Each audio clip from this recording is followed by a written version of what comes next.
Llegamos a la parte importante de la aplicación práctica de todo lo que hemos visto, ya que cuando se plantea un problema de ingeniería en el cual tengamos que abordar una solución con hormigón, lo primero que tenemos que hacer es investigar la receta adecuada de acuerdo a las condiciones del problema.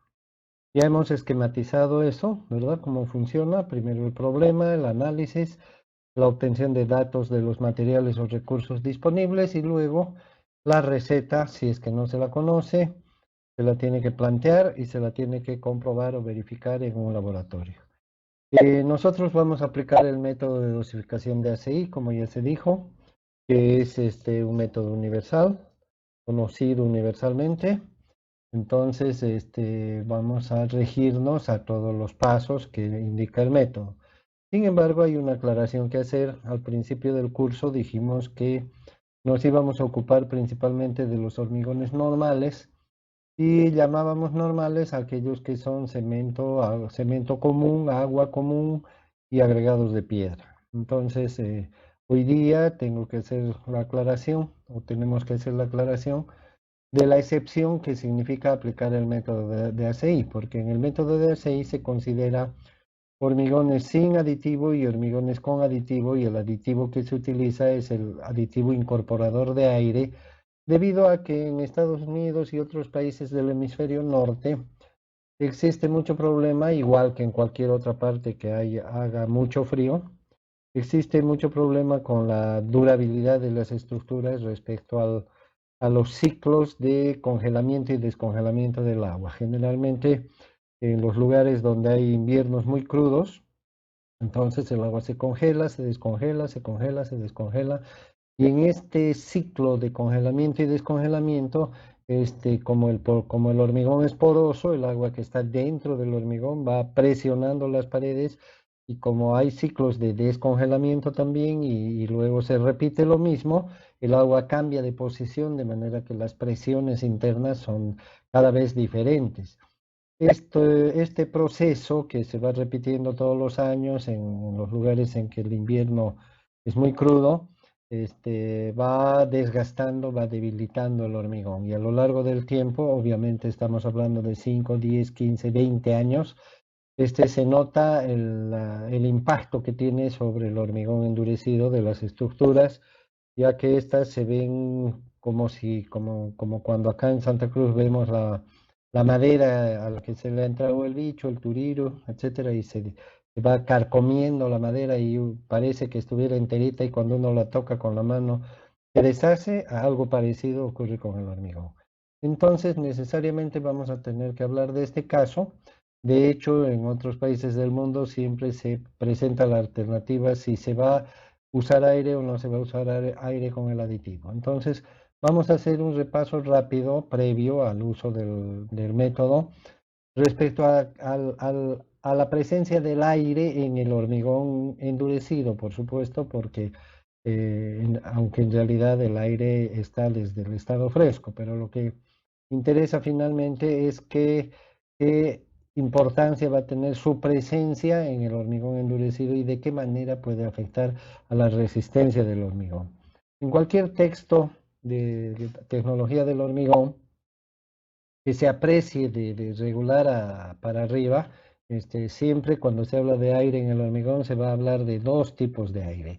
Uno, el aire que queda atrapado debido a la mezcla que se hace entre sólidos y líquidos, igual que en una taza de café, cuando introducimos el azúcar, que es un material granular sólido, y se mezcla con el líquido, salen burbujas, ¿verdad? Y muchas veces cuando batimos para mezclar el azúcar con el café, es un ejemplo simplemente, aceleramos la salida de las burbujas arriba. Entonces, esto significa que cuando introducimos un material sólido en el agua, al introducir este sólido, se introducen burbujas. Y más aún cuando el material está fraccionado en muchos pedazos. Eso es lo que ocurre también en el hormigón cuando se mezclan los agregados y el cemento, que son materiales sólidos, con el agua, que es un líquido. Entonces se genera un aire, ¿sí? Que con el manipuleo del hormigón sale un poco a través de burbujas, y otro poco se queda en el hormigón. Entonces, mientras más se manipule, se mueva, se sacuda el hormigón, más aire vamos a generar. Y obviamente ese aire forma vacíos en la estructura del hormigón y cuando el hormigón se endurece, si lo vemos, vamos a apreciar una serie de cavidades, ¿no es cierto?, que ratifican lo que estamos diciendo. Ese es un tipo de aire que en cualquier texto lo vamos a encontrar como algo que ocurre de manera natural, normal. Obviamente que no es bueno para el hormigón porque un sólido que tiene muchos huecos se debilita, eso es obvio. Por lo tanto, el manipuleo deberá ser cuidadoso, de manera que no generemos muchas burbujas, aunque es inevitable. Cuando hacemos la vibración del hormigón, cuando hacemos la consolidación mediante el vibrado, ayudamos a las partículas de aire a que salgan hacia arriba, pero no se puede exagerar con este procedimiento porque ya sabemos que también se puede producir segregación por la separación de los materiales pesados, que son los agregados, con los livianos, que son el agua y el aire, que quedarían arriba y los pesados abajo. Eh, algunas veces en algunos textos, y saltándome un poco porque empecé por el final, quiero mencionar estos casos, ¿no? Donde se puede ver que hay partes del molde que no han sido llenados con hormigón, de manera que cuando se retira el molde se pueden ver una serie de huecos, ¿no es cierto? Y algunas personas, no diré libros porque no me consta, pero algunas personas creen que esto es normal, ¿sí? Es decir, les parece normal, ¿no? Les parece normal que cuando se desencofra aparezcan una serie de huecos. Es tan común en nuestro país que hasta le ponen nombres, ¿no? Le ponen cangrejeras y otros nombres. Y las personas que trabajan en construcción inclusive ya saben, los desencofradores ya saben lo que tienen que hacer cuando se encuentran con este tipo de errores. Lo primero que hacen es tapar sus errores, ¿no? Como ocultar un delito, los tapan con mezcla, con pasta de cemento. Y eso no quiere decir que el material sólido, la estructura, como aquí vemos, parece una columna, esta es una viga, acá tenemos dos vigas o un muro, parece ser el de la izquierda. No quiere decir que con eso se haya resuelto el problema. Es la presencia de este tipo de aire no está mencionada en ningún texto y es un defecto de construcción, es un defecto, es un hueco, no tiene ninguna razón de existir, ¿sí? Quiere decir que el trabajo de vaciado y el trabajo de consolidación ha sido defectuoso y por eso es que se ha formado esto. Acá podemos inclusive apreciar el fierro y hay manchas de oxidación, lo cual también nos muestra de que hay un recubrimiento probablemente menor al especificado. Entonces, este tipo de aire que yo lo estoy mencionando, pero no debería, tal como lo dije hace un momento, es un error de trabajo. Por lo tanto, lo descartamos. Lo he mencionado solamente como un llamado de atención. Luego estaría el aire que ya lo estaba describiendo en vacíos o burbujas y qué es ¿no? En un elemento de hormigón como este, por ejemplo, el de la izquierda es un corte en alguna probeta o en algún elemento de hormigón, por lo tanto observamos una superficie plana en la que al cortar, igual que cortar un queso, ¿verdad? Aparece una serie de cavidades. Observamos que estas cavidades son de diferentes tamaños, ¿no es cierto? Aquí hay algunas grandes, otras más pequeñitas. Primera observación, son de diversos tamaños. Segunda observación, no tienen una forma pareja, ¿verdad? Esta es alargada en una dirección, esta en la otra. Algunas son medio circulares, bueno, la mayoría, especialmente las pequeñas. Y también podemos observar que están distribuidas de manera heterogénea. En algunas partes hay más, en otras partes no tanto. Y aquí podemos observar lo mismo, pero en un pedazo de hormigón endurecido que está partido arbitrariamente, ¿no es cierto? Donde podemos ver lo mismo, ¿no es cierto? Lo mismo que allá, solo que en este caso no se nota tanto por la irregularidad de la superficie. Aquí parecería que hubiera menos huecos, ¿no es cierto? Pero eso se debe a que es una superficie acabada, no parece ser un corte, más bien parece ser una superficie acabada es decir, planchada, digamos, nivelada o enrasada por algún método y han quedado las burbujas. No es lo mejor, porque en todos los trabajos en que se hace un acabado, que las vigas, las losas, etcétera, siempre aparecen burbujas, pero no tantas como en este ejemplo, ¿sí? Porque justamente para eso es el enrasado. Queda una especie de mortero queda en la superficie del hormigón, porque los sólidos bajan, ya hemos dicho, y con este mortero se van rellenando los huecos. Si es que fuera un trabajo de acabado y no un corte, como estoy diciendo, entonces esta fotografía nos muestra un trabajo defectuoso también en el acabado. Cuando se rompe por cualquier parte un hormigón, entonces se aprecia esto, ¿no? Donde se pueden ver mucho más huecos, ¿no es cierto? Muchas más cavidades distribuidas de manera heterogénea, de tamaños desiguales y de formas desiguales también. Este es un aire normal, digamos normal en la medida de que siempre existe, se lo puede eliminar parcialmente con la consolidación y los cuidados en el manipuleo, de modo que no se sacuda mucho el hormigón, pero esto es relativo, ¿no? Lo que estoy diciendo, no lo sacudan mucho, por ejemplo, esa instrucción a los obreros, no sé en qué medida se podrá respetar, ¿no es cierto? Así que, bueno, es algo inevitable. Y las medidas de resistencia que damos o las proyecciones de resistencia mediante las pruebas de rotura de probetas incluyen estos problemas, ¿no es cierto? No es que eh, para determinada cantidad de cavidades son los valores y si tiene más van a disminuir, obviamente que afectan el valor final, pero está incluido dentro de las consideraciones que se hacen. Finalmente vamos a mencionar, y aquí es donde apuntábamos desde un principio, lo que se conoce como aire atrapado, abreviado AA mayúsculas, que es un tipo de aire que no se ve así a simple vista, sino que solamente se lo puede apreciar con un microscopio, como está descrito en el texto, y está siempre presente en el hormigón. Las burbujas, porque son burbujas micrométricas, están como en un panal de abejas, o sea, una al lado de la otra. Toda la masa del hormigón contiene estas pequeñas burbujas, o sea que la masa del hormigón no es como parece, no es un sólido relleno completo, sino más bien es un sólido poroso, pero poroso uniformemente. Las cavidades estas micrométricas son todas del mismo tamaño, todas circulares y se encuentran en todo el volumen del hormigón, en toda la masa. No es que están en unas partes más y en otras partes menos. Esas son las particularidades de este aire que le han llamado como aire atrapado. Todos los hormigones tienen este aire. Solamente, repito, se lo aprecia a través de un microscopio, ¿sí? Lo que sí se ha ido haciendo a través del tiempo una serie de descubrimientos respecto a este tipo de aire, el del aire atrapado, y se ha encontrado, por ejemplo, que algunos hormigones tienen mayor contenido de aire que otros. Eh, Se ha encontrado también una manera de medir el volumen de este aire, que es la sumatoria de los volúmenes de todas las cavidades micrométricas que existen en un determinado volumen de hormigón. Y se ha podido encontrar que hay hormigones que tienen mayor proporción de aire atrapado y otros que tienen menos. ¿Sí?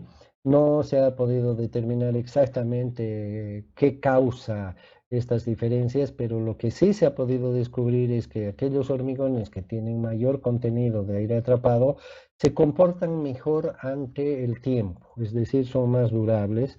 Por lo tanto, podríamos pensar que este tipo de aire mejora la durabilidad del hormigón, particularmente en el aspecto que yo me había referido al principio, es el congelamiento y el descongelamiento del agua. Se cree o se argumenta de que al tener estas cavidades el hormigón, el agua que está dentro del hormigón tiene más espacio para acomodarse, ¿sí? En estos ciclos de congelamiento y descongelamiento. Por lo tanto, las presiones que ejerce sobre sus paredes probablemente son menores en los casos en que hay más espacio adentro, es decir, más aire atrapado.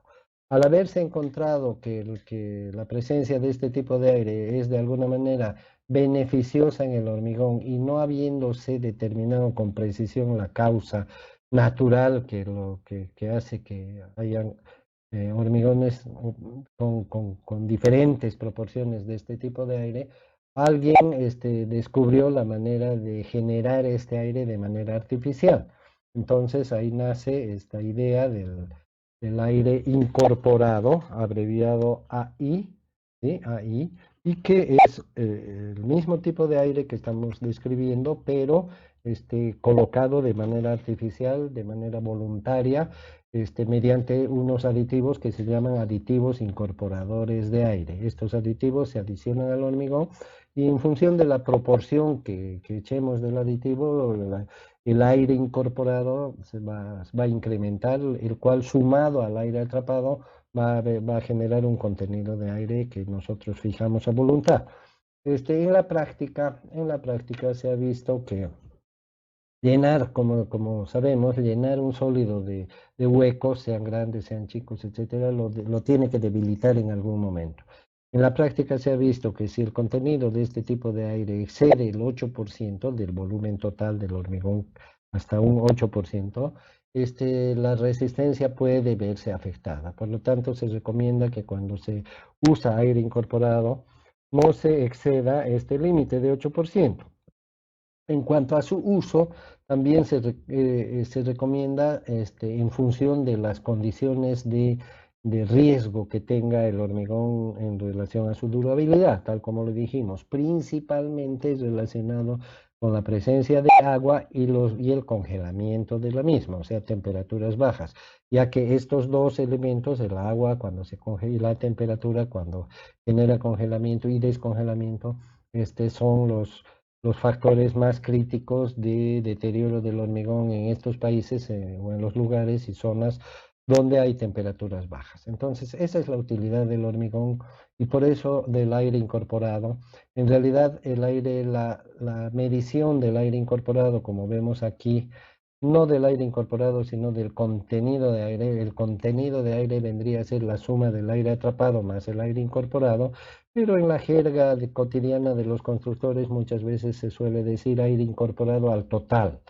En realidad deberíamos decir contenido de aire. Este es un medidor típico que mide a presión, se introduce agua y se bombea y hay una nivelación de presiones y de acuerdo a eso este pequeño manómetro nos da la lectura del contenido de aire.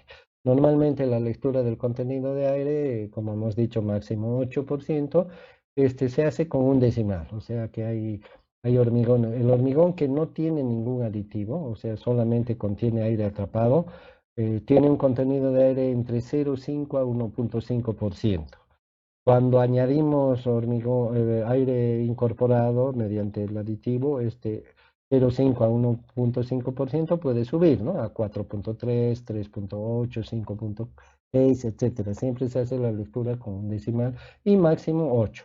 Acá tenemos una imagen interesante de dos especímenes o vigas o trozos de hormigón, donde podemos ver el de arriba, un espécimen sometido a 150 ciclos de congelamiento y descongelamiento. Y el de abajo, ¿no es cierto? El mismo hormigón, pero con aire incorporado. Entonces se puede ver claramente la diferencia de comportamiento de ambos materiales respecto al mismo problema. Con esa aclaración y con esa introducción vamos a hacer un ejemplo de dosificación, un problema sencillo. Dice, se desea conocer una receta ACI para un hormigón de una vivienda que se construirá en Santa Cruz. El tamaño máximo del agregado es 2 pulgadas, el módulo de fineza del agregado fino es 2,6 y el peso unitario compactado seco del agregado grueso 1550 kilogramos por metro cúbico. La resistencia esperada con presión en los 28 días es de 200 kilogramos por centímetro cuadrado.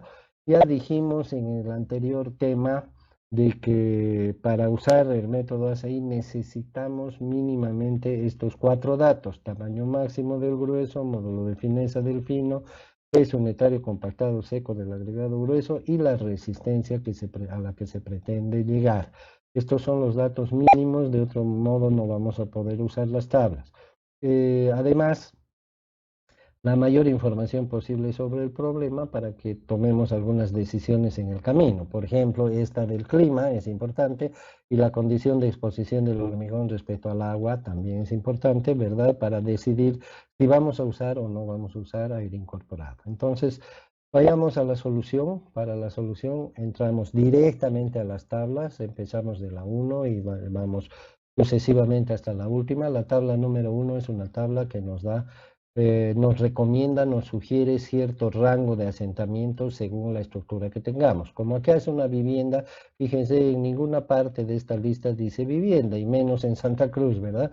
Entonces, tal como se dice en el texto, hay que buscar hay que asociar el objeto que tenemos, en este caso una vivienda, a los posibles casos similares que tengamos en esta lista. Están señalados con una flecha acá todos los casos similares. Entonces, entre los 5 casos que hay, fíjense, 3 son de 2 a 8 y 2 son de 2 a 10, así que vamos a escoger de 2 a 8.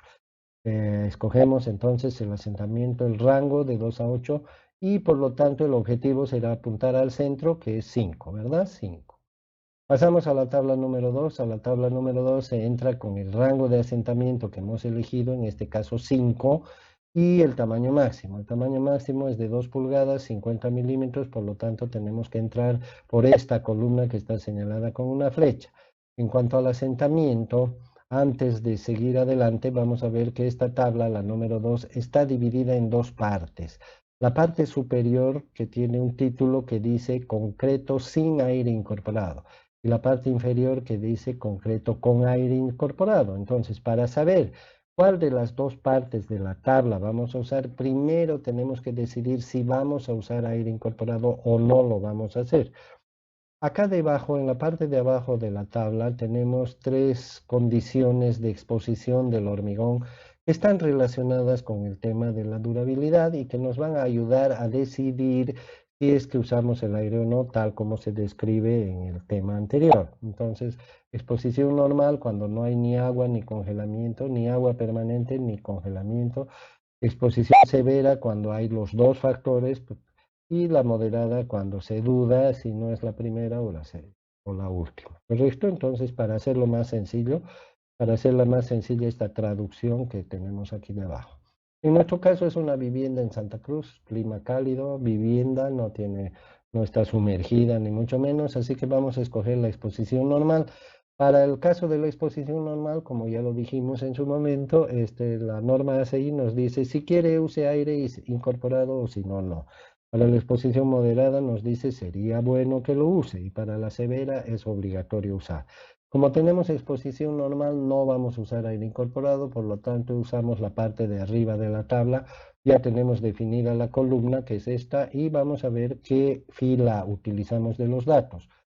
El primer rango es de 3 a 5, valor medio 4, el que está al medio entre paréntesis. El segundo rango es de 8 a 10, valor medio 9, o sea que nuestras filas son entre 4 y 9 y el valor que tenemos nosotros es 5. Entonces, nuestro valor va a estar entre estos dos, más cerca del de arriba que el de abajo, ¿verdad? Podemos hacer una interpolación o una aproximación. En este caso tenemos 15 puntos de diferencia, 155 más 3, ¿no es cierto? Esa sería la forma de 158. Acá tenemos 158, la cantidad de agua por metro cúbico de hormigón. Esas cantidades de agua que figuran ahí son por metro cúbico de hormigón. Se puede expresar en kilogramos o en litros. Vamos a escoger siempre kilogramos. Entonces ya tenemos el agua elegida. Como no vamos a usar aire incorporado, entonces no usamos la parte inferior de la tabla que dice porcentaje de aire para diferentes casos. Pasamos a la tabla número 3. La tabla número 3 nos permite determinar para nuestra receta la relación agua-cemento más apropiada. Para eso tenemos el dato de la resistencia esperada y tenemos el dato del agua-cemento que estamos buscando, y para ello tenemos dos columnas, concreto sin aire, concreto con aire. Como nuestro caso es sin aire, entramos a esta columna, y como nuestra resistencia esperada es 200, tenemos la relación agua-cemento de 0,7. O sea que por lectura directa. Pasamos a la tabla número 4. La tabla número 4 tiene un título que dice máxima relación agua-cemento para concreto expuesto a condiciones severas. Nuestro hormigón no está en condiciones severas, por lo tanto omitimos la tabla número 4. Como aclaración, debo decir que aquí tenemos una muestra de que la tabla 3 nos permite determinar la relación agua-cemento y la tabla 4 también, pero la tabla 3 nos conduce o nos sugiere una relación agua-cemento para la resistencia esperada. En cambio, la tabla número 4 nos sugiere una relación agua-cemento para la condición de exposición, o sea, para el riesgo que podría afectar la durabilidad del hormigón. Fíjense que son dos aspectos diferentes. Uno, la resistencia física a las cargas externas y otro, la resistencia física también, pero a la intemperie y al paso del tiempo. Factores que en nuestro medio no se suelen considerar mucho, ¿verdad? De ahí que una obra aprueba la verificación de resistencia en la probeta, pero no aprueba la durabilidad y a los 6 meses está todo rajada. Y eso que no tenemos clima frío ni condiciones críticas. Pasamos a la tabla número 5. Les recuerdo que ya hemos escogido el agua, ya hemos escogido la relación agua-cemento. Con la tabla número 5 vamos a encontrar la proporción de agregado grueso que tiene el hormigón expresada en volumen. O sea, estos números significan un porcentaje, digamos, del volumen del hormigón. Acá tenemos el módulo de fineza, que es un dato del agregado fino, por lo cual ya tenemos la columna escogida. A la izquierda tenemos los tamaños máximos. Nuestro tamaño máximo es 2 pulgadas, 50 milímetros. Hacemos coincidir ambos valores y tenemos 0,76, que es el volumen, ¿sí?, del agregado grueso en relación a un metro cúbico de hormigón. Para poder transformar este volumen a peso, le vamos a llamar a este valor delta B, ¿sí? Delta B, entonces, usando la tabla 5, es 0,76 y este valor, más adelante vamos a ver, se lo multiplica por el peso específico, por el peso unitario compactado seco, que hemos dicho que es un dato y lo tenemos por ahí, se multiplica por este valor para saber el peso del agregado grueso, ya que este porcentaje o fracción no nos sirve para la receta.